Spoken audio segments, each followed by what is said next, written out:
Hello, ladies and gentlemen. I'm back. My name is Kobzilla. Coffee with Kobzilla. Hey, Anyone Kobzilla. for coffee? Coffee o'clock with Kobzilla. Hello, ladies and gentlemen. Coffee. Listening to Coffee o'clock with Kobzilla. Coffee. There's nothing that is so inspirational like talking to a very successful businessman. I left very humble. So I took the second episode that I'm gonna do for my people because my people were listening to the episode that I did before, and we were talking about Gen Babalazi, one of the businesses that Thapelo Tshepe has. And my viewers, or rather my listeners, they actually want to ask about Thapelo, but more about his personality and his belief system, you know. So, Thapelo, I'm going to take this time to just ask you so that my subscribers can also be happy with please the subscribe shows that we do, because people are interested in you, my community, my Rustenburg community mostly. They are so interested in you. They want to know how you made it, man. Like, what did you do? No, indeed, you're such an inspiration, Thapelo. I just want to ask you, how did you make it? Can you start by telling us where you're from, who are you exactly, and what is your spiritual standing? You're Christian? And how did you make it? Man. Did you stay in your lane, and how? Did you think out of the box? And exactly. How? Or is it God, or is it luck? Thapelo Tshepe ke mang? Thapelo Tshepe ke mosimane wa Motswana. Ke tsaletswe in Soweto, Johannesburg. Ka golela Bethany, ke tsena sekolo ko Motswedi High School. And then I did my chemical engineering ko UCT. I'm a businessman, I'm an entrepreneur, I'm a family man, I'm a husband and a father. I'm a Christian, I'm a farmer as well, and I'm more of a motivational speaker focused on mindset renewal. A lot of things have happened. There's people who can't go to school due to financial disadvantages. There are people who go to varsity and they hit university levels and all that, but after that they actually don't earn a good living, and then they see flashy cars and flashy lifestyle out there, and they ask themselves, is education really worth it, or was it just a system of slavery, especially because of the fact that we're living in the information age. So talking to Thapelo, who went to varsity and then became an entrepreneur, I want to ask you, what is your value when it comes to education? Do you still value education? Education is important to me. 2014, I went to majority of the schools in Northwest Province, motivating and changing the mindsets of various schools. And that year, Northwest Province got number 2, and then after I got number 1. Wow! But I never did it again, and we're looking forward to do it again to have Northwest Province. They're at number 5 now. I'm trying to talk to them to bring all the metrics to me, and CEMEX as well, so that we can work on their minds. So to make sure the end of this year, at least Northwest should go back to number 2. At least go number 2. Yeah, I can promise. No, that one definitely, I know for sure. I know, but pass. You know, they always say birds of the same feather, you know, and why they say that is because if you somebody like you used to listen to Miles Monroe, Thapelo, it's not all of us who have mentors or people who inspire us, you know. But when you get to meet one, it becomes something else. Your life can change like forever. You know, maybe let me not say people don't inspire. Sometimes you get inspired by negative people, you know. Maybe we don't know who we're supposed to listen to. But one thing I know, we need people like you guys to actually be active, positive people in our community, to our kids and to our community at large. Yes, I've heard you before saying that if a vision doesn't scare you, or if your vision doesn't scare you, then the vision is not from God. Can you unpack that for us, Thapelo? Especially because a couple of people taken from the first episode when we were talking, there was a couple of questions that people still wanted to get more clarity about. Do you mind if you unpack the vision issue, specific vision issue from Thapelo? Man, what did you mean when you say they need to have a vision? It's not everybody who understands as simple as this sounds. A few things that I want to mention. Firstly is the vision. You know, even the Bible says, my people perish because of lack of vision. I mean, you ask a typical South African, what is the vision of South Africa? They don't even know. I'm not even sure if the ANC or the government, they even know what the vision of South Africa is. And there's a reason why we are perishing as a nation. We don't even know where we're going to go in the next 30, 40 years or 100 years. You take a child of a Chinese child at a very young age, they'll tell you that, but now we can live in poverty, but in 1,000 years, we're going to rule the world, And that's how they're trained, and that's how, they are taking over the world, because there's a vision that they have. So it's important for every person in life to be able to have a vision, a clear vision, or where you want to go, because the vision is something that pulls you into the future.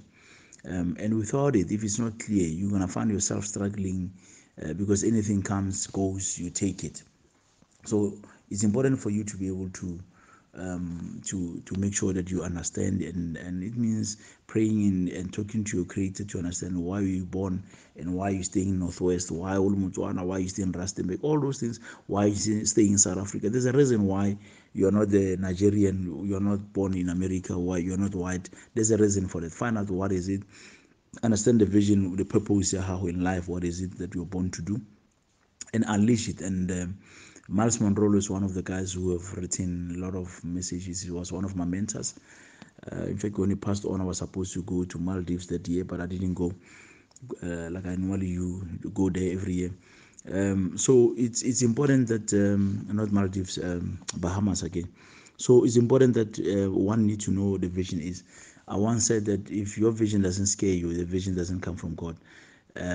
Because a vision that you can easily do, it means you can do it yourself. But when you got a very big vision, that scares you, then it's from God, because you need Him to be able to help. Yes, your vision or a vision is not fella something fella. It's not just that. There's more to that. It's about unpacking and understanding exactly what you're talking about and how you're gonna get it. Why do I even have to repeat? I understand that before you became an entrepreneur, or rather businessman, you studied first, as I always say. So what is your take on education versus being a businessman? I understand a lot of people will say, no, business is a lot of money and all that, but I just want to ask you, do you still value the curricula, or do you still value education? Or should I say, do you still value what you have studied? Are you still applying it, whether in your business or in real life? This is important. Without money, people are not going to be able to take their kids to school, to train them. People are not going to be able to eat, to develop themselves and so forth. So not everybody can be a businessman, but if we can create wealth and create jobs for those who cannot create businesses for themselves.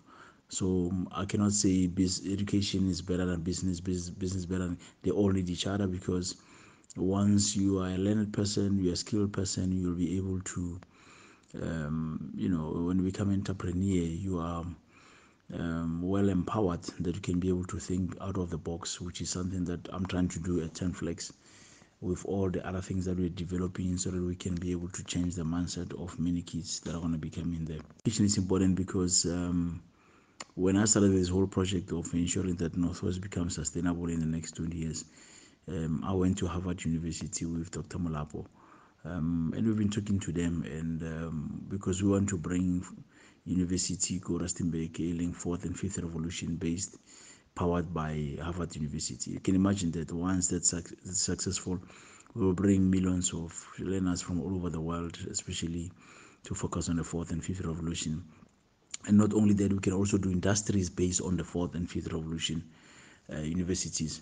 But the challenge there was that they wanted to make sure that I've got activities that these lecturers or professors will be able to do in the next 6 months when they are staying in Rustenburg.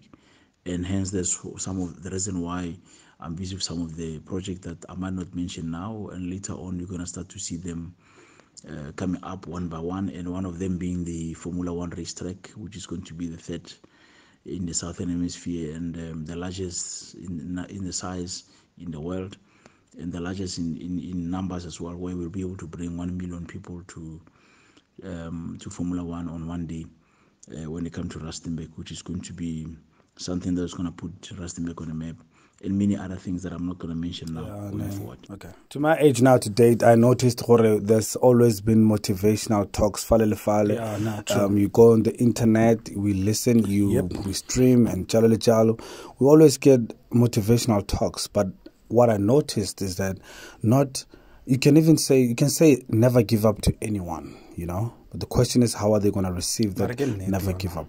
You can give a Bible verse to anyone, but how are they going to receive it? What I noticed is that it's all about who is saying it.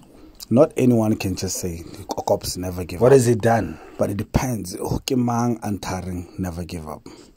Thapelo, what would you like to say to my people? Never give up. Whatever you do, keep on pushing, keep on hustling, keep on working hard. You must, know that nobody owes you anything. Don't go around and see if the world owes anything, politicians owe you anything, your parents, your partners, nobody owes you anything. It's up to you to make sure that you make a difference using the talents that God has given you. Seek His face, know Him, know why you are there, why you're born, and what's your talents, and leave the world a better place so that tomorrow we can celebrate you for what God has done in your life. That's what I can see to all the up and coming entrepreneurs. Instead of rushing to become to have money, because money comes, money goes. The most important thing is to build that foundation, and you can keep on building. Once the foundation is deeper and wider, you can keep on building. And after 10 years, 15 years, we'll keep on talking about you, that you are still there. There are a lot of people, we've been around for more than 15, 20 years, and they come and go, but we're still around and keep on building, and we're going forward because our foundation is deeper and wider. And that's why we're not going to be moved easily. Thank you very much. Ken, what was the highlight of your businesses? What is the thing that actually changed a lot in your businesses? It was when I loaned money from friends, and I established some minerals next to where I come from, parallel to Lonmin, and then we went to raise about 450 million rand, and after 7 years we sold the business for 4.6 billion rand. And also when we bought AgriChicks Mafikeng, and then refurbished it and then sold it to the current owner at the moment. And mainly there are many businesses that I've started, which most of them very exciting going forward. Some of them are more futuristic that we'll be focusing on, including Tenflex, which is a unique theme park in the whole of Africa, with the one purpose to help Rustenburg in the next 20-30 years, where my focus is at the moment to ensure in the next 30 years Rustenburg is not going to be a ghost town, and hence we're going all out to ensure that we create a lot of opportunities that is combining with tourism, education and sports, to ensure that we sustain the economy of Rustenburg beyond the platinum. I asked you a bit more earlier, Thapelo. What would your view be in terms of spirituality and belief? And everybody has that spiritual home. What would you say to the people in regards to your spiritual belief? To watch your confession, it's the most powerful things. The Bible throughout speaks about the things that you speak throughout your mouth. People like to say idle things. People like to curse themselves, speak negative things into their lives, and not realizing that you're cursing your future, you're cursing your life. And it's important for you to always say the things that you want, speak your the things, your visions out as well. And people always say, no, you don't want the enemy to hear your plans and so forth. Don't worry about that. Focus about the things that you want, speak them out into existence. Have pictures of them in your secret places, talk to them, remind your mind, your subconscious about all those things that they're coming your way, and speaking them and receiving them as well, and working hard towards them, not only saying it as well, planning towards it as well, because life is amazing. As soon as you start to think of things and ideas, and you bring them into existence, like Johnny Hawker says, keep on hooking. The more you keep on hooking, the more ideas come, things what you need to be doing. But if you're gonna be shy and not say those things that you want to see happening, and not confessing them, they're not gonna come. Engineering or switches go businessing, as I've been repeating this a couple of times. So what I want to ask you, if like into go etsa jalo o bone ka go tsweletsa pele kapa ene le ntho le fela maybe no sa tlo rata chemical engineering or something of the sort, or o bone gore maybe you can grow in the context of your knowledge that you acquired at the University of Cape Town? Didn't really change or switch the career. I just moved on in terms of using the skills that I have to be able to do as many businesses as I can. Like today, I've got more than 30 businesses that I've been involved in. Most of them very creative and solving solutions, but I can't mention all of them. It's only few that you've mentioned that you know about, and some of them even they came about as more of an accident. Yeah. You know, I wish I could say I wish you all the best in your future endeavors, your greener pastures and all that, Tebelo. But I noticed that you leveled up, man. But yeah, nevertheless, I wish you all the best, Tebelo. Be bigger, be better, faster, and stronger. Coffee. Listening to Coffee O'Clock with Gobzilla.